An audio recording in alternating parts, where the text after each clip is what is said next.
হত্যাকারী উচিত শাস্তি চাই, হত্যাকারী উচিত শাস্তি চাই,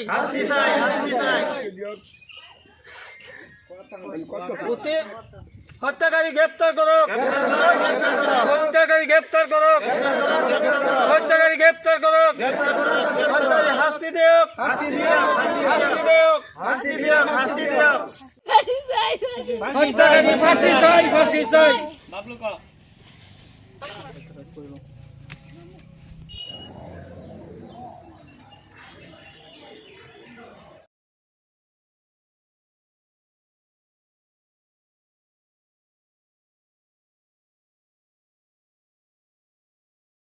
যোৱা শনিবাৰে গোটৰ হেৰি লৈ পেলাই কাজিয়া হৈছিলে। কাজিয়া হোৱাৰ কাৰণে তাৰপিছত মোৰ দেউতা বজাৰত গৈছিলে, বজাৰৰ পৰা আহোঁতে সিহঁতে মাৰপিট কৰিছে। চোকা অস্ত্ৰ লৈ পেলাই যেনেকুৱা পাৰে তেনেকুৱা মাৰিলে। পিছত যিটো গোটৰ হেৰি আছিল চেৰপি আছিল তাক কৈছে, গৈ পেলাই সুধিছে, সিহঁতে পাত্তা দিয়া নাই, একো কৰিব নোৱাৰে, সিহঁতৰ হাতত বোলে পুলিচ আছে, এনেকুৱা সিহঁতে কৈছে। একো কৰিব নোৱাৰে। পিছত কি তোমাৰ দেউতা ঢুকাইছিল নেকি? ঢুকাইছে। মানে মাৰ্ডাৰত? মাৰ্ডাৰত। আহত কেইজন আছে? 7জন। পুলিচে ইতিমধ্যে আমি চাইছোঁ যে 6জনকৈ লোকক গ্ৰেপ্তাৰ কৰিছে, কি ক'বা?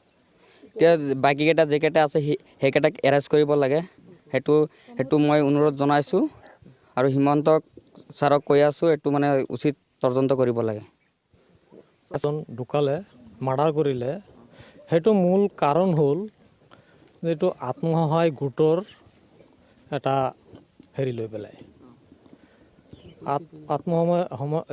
সহায়ক গোটৰ এটা হেৰি কৰি পেলাই মাৰ্ডাৰটো হ'ল। কিন্তু মাৰ্ডাৰটো হ'ব নালাগিছিলে, কিন্তু ইয়াৰ কাৰণটো হ'ল যিটো গোটৰ CRP ৰাছিদা বেগম, মই ভাবোঁ তেখেতৰ হেৰিতেই হৈছে এইটো।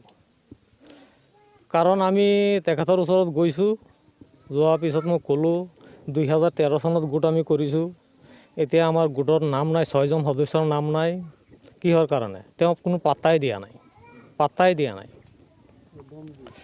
আৰু উল্টা পুল্টা দমহে দিয়ে। নাই, 6জনক আটক কৰিছে। এই ঘটনাটো জড়িত প্ৰায় 15জনৰ পৰা অধিক মানুহ আছে।